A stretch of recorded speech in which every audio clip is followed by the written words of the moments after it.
ticket window for the Austin Bruins. Once again, 2-for-1 beer all night long. Bucket of beer, $10. And 10 game packs on sale. Don't forget to buy those Bruins raffle tickets for that 55-inch high-def TV tonight.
Well, good evening, everyone. Marty Hill coming to you here from Riverside Arena in Austin, Minnesota.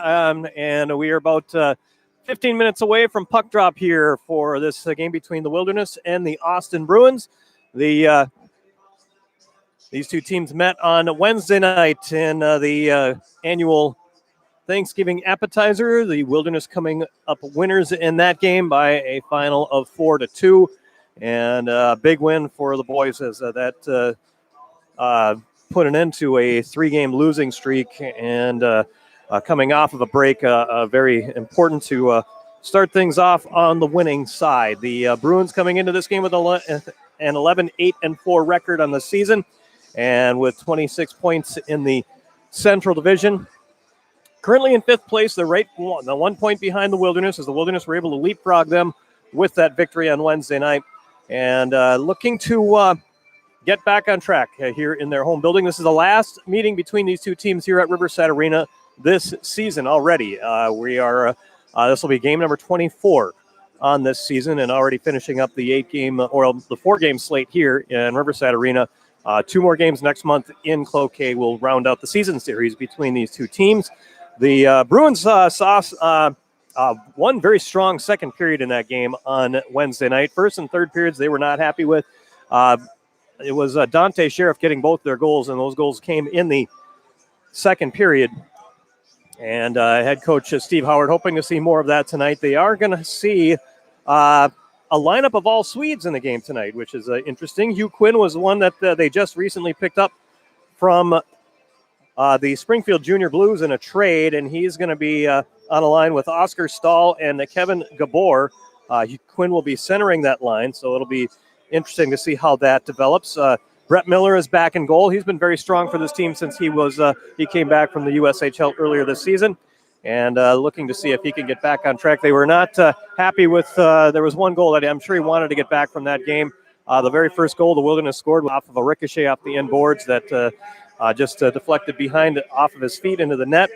And Coach Steve Howard hoping to see his goaltender get back and his team get back on track in this game tonight, as we hear from the head coach of the Austin Bruins, Steve Howard.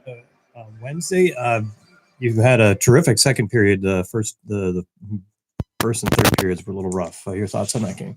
Yeah, no, I mean, you guys are in the bounces.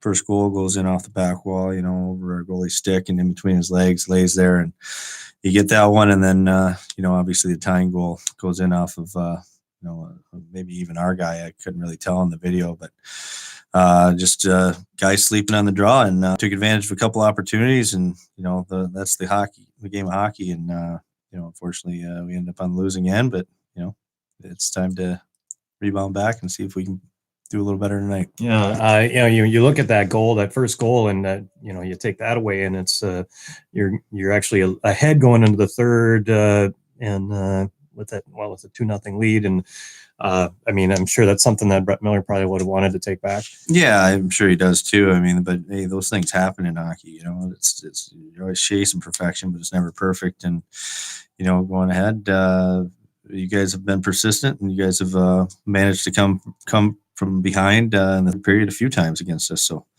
you know, it's one of those deals where you guys never give up, and we got to stay on it.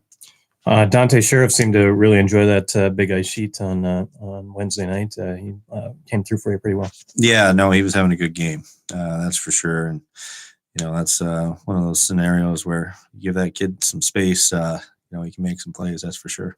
Yeah, I noticed that at junctures when you were able to get in close in on net, we saw a lot of high shots there. Was there something going on where you guys were just not seeing the things very well once you came in close there? Or what do you think was going on? No, I just think it's kids these days. They all want to score the pretty goal, you know, and rather than crash the net and get some of the dirty ones, they think they got to shoot the puck high. And unfortunately, it's not always there, and that's a skill, and sometimes it's something that's just been taught at the youth levels and whatever else. I think the natural goal scorers are the ones that are, you know, can find those low blockers, 5 holes, and things like that on a pretty regular basis. But yeah, for some reason, the kids, once we get them, we got to kind of try to break them of that and get them to start shooting for spots to just get goals. Doesn't matter how, you know, it's how many. And you know, if you keep shooting for the high parts, you miss the net, put it in the netting or whatever, it's not going to do well for us when you're breaking the other team out.